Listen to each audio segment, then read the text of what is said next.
نبی کا امتی ہوں جس نے میری وجہ سے تکلیفیں سہی تھیں، میری زندگی کے خاطر اپنے آل کی شہادتیں دلائی تھی۔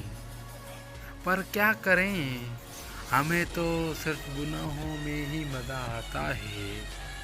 محشر میں اپنے نبی کو کیسے یہ منہ دکھلائیں گے؟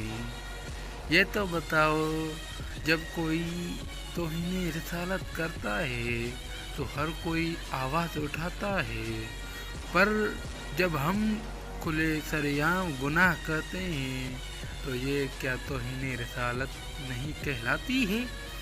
کسی اجنبی ہم بن رہے ہیں، صرف مسلمان ہونے کی وجہ سے ہی اپنے آپ کو بچا رہے ہیں۔